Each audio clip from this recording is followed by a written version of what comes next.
When I saw the condition of the radiator in the car I just bought, I didn't think it would be this bad.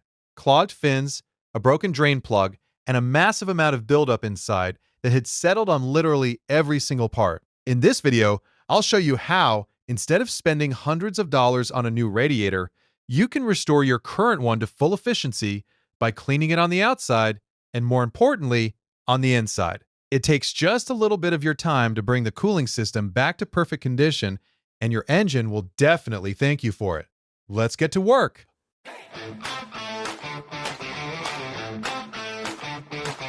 The car I will be dealing with is a BMW with an M57 engine, but the repair in every other car model will look exactly the same. The order of what I will be doing does not change.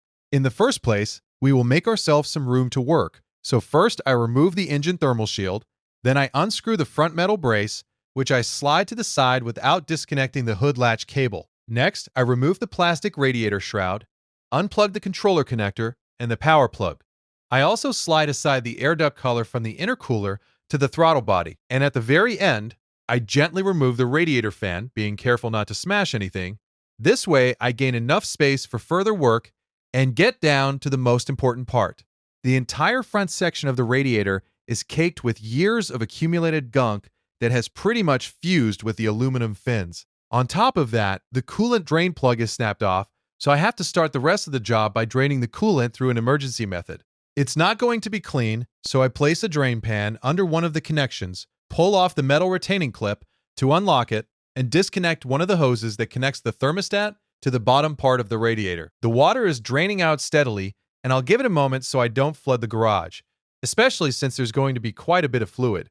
When the vast majority of the fluid has drained, I also disconnect the smaller coolant line, drain whatever is left in it into the pan, and make sure nothing else is holding our radiator in place on the other side. Now we come to the climax, where the whole thing can finally be taken out.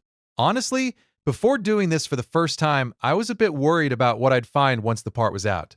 But after a short struggle, it turned out that although everything is horribly dirty, the overall condition of the radiator is actually quite good. Right then, I knew I wouldn't have to buy a new radiator. Cleaning the one I have will be enough, and everything will work exactly as it should.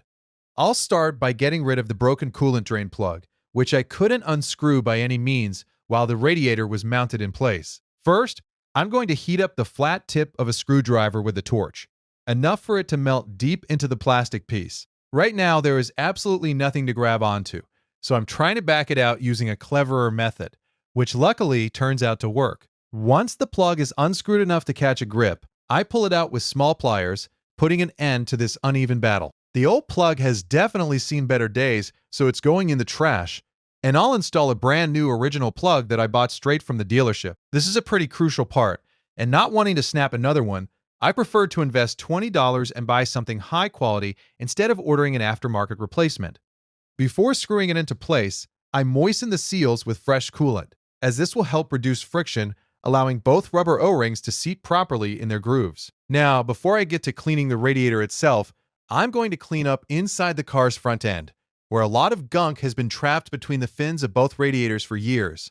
You can see for yourself just how much of it there is, and unfortunately, all of this had a massive impact on the cooling efficiency. While vacuuming, I'm careful not to bend the aluminum fins, since they are quite delicate. I'm treating my neglected radiator to the exact same beauty treatment. In the first place, I vacuum everything that will fall off on its own under the suction, keeping my distance from the radiator fins for the same reason as before. Some people claim that you can wash radiators with a pressure washer, but honestly, I don't really feel it, and I didn't dare risk it with mine. It seems to me that the pressure is strong enough to bend all the fins, but if I'm wrong, please let me know in the comments. Now you can see how hard this crust is. It looks a bit like a swallow's nest, but luckily it crumbles quite easily. Therefore, after removing the top layer with the vacuum, I use an ultra-soft bristle brush to loosen what was stuck a bit more, acting like a duster, and in the next step, I suck up all this dust while shielding all the channels. If you're already at this stage, please leave a like or a comment. It helps me out tremendously in growing this channel. Thank you. After getting rid of the worst layer, the entire part looks like this. It's already very good right now, with just a tiny bit of dirt visible here and there. But that's just a matter of a few or a dozen extra minutes dedicated to finishing the job. After achieving the desired result, I put the radiator back at its place and reconnect all the coolant hoses on each side. When slipping the hoses onto the flanges, I moisten them with a rag soaked in fresh coolant. This makes the job much easier as they pop into place far more smoothly and I don't have to fight the resistance of the seals. Next, the rest of the components go back where they belong. I install the fan, plug it in, and seal everything up with the plastic shroud and the metal brace at the very end. Wrapping up the first stage of external cleaning and starting the even more important stage of internal cleaning. During the cleanup, I took advantage of having so much space here and also replaced the thermostat. It turned out the old one was covered in a pretty thick layer of internal buildup, so I know a similar layer covers the rest of the channels and the engine block. Now, I'll show you how to get rid of it. For this purpose, I'll use a popular radiator flush. Before pouring in the flush, I fill the entire empty system with plain distilled water up to the minimum mark on the expansion tank, and only then do I add the contents of the flush can to the cooling system. It's a waste to pour in fresh coolant at this stage because we'll have to drain everything later anyway.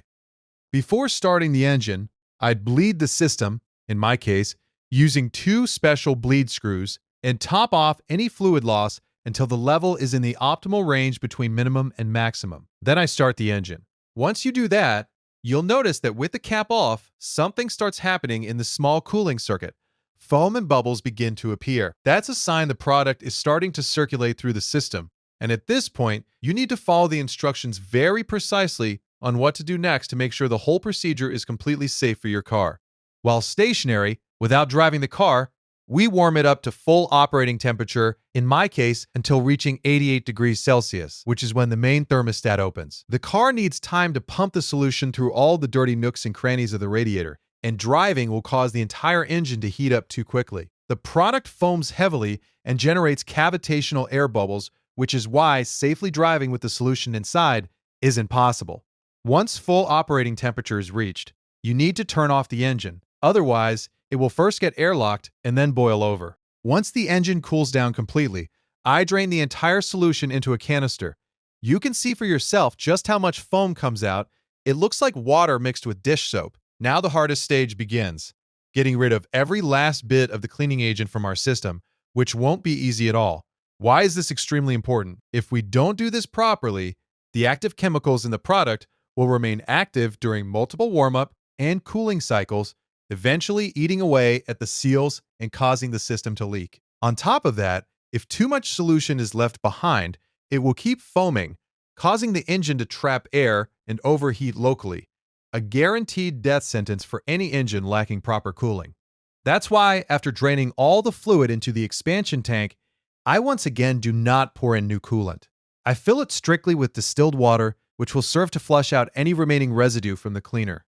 I am repeating the entire cycle a second time, bleeding the system, starting the car, warming it up while stationary, and letting the engine cool down. Once the entire engine cools off, I drain all the remaining coolant mixed with the liqui moly, distilled water, and all the leftover dirt that was stripped away during cleaning, waiting patiently for everything to drain out. Unfortunately, I have some news you might not like. Even now, after draining all the fluid into the bucket, there are still about 2 liters left inside that still contain chemicals. Because of this, you need to perform several flush cycles like the one we just did. In my case, I needed 5 of them. Only after the 5th time was the whole system thoroughly rinsed enough that the contents stopped foaming. The worst thing you can do is ignore the foam and drive around with a system that isn't completely clean, as it will most likely kill your car within a few thousand, or maybe a dozen thousand kilometers. During each subsequent refilling, warming up, and draining, you will observe the amount of foam in the system gradually decrease until you eventually reach the point where no foam is visible at all, and that is the exact stage you need to stick out for if you want to do everything properly. Once you reach it, you can safely fill the system with the appropriate coolant and hit the road without worrying about whether your engine will be properly cooled. Because after a cleaning like this, the only thing that could possibly fail is the water pump. Everything else has no right to underperform. If you need an even more detailed guide on how to flush the cooling system with a cleaner, check out my second video focused solely on this topic. Take care.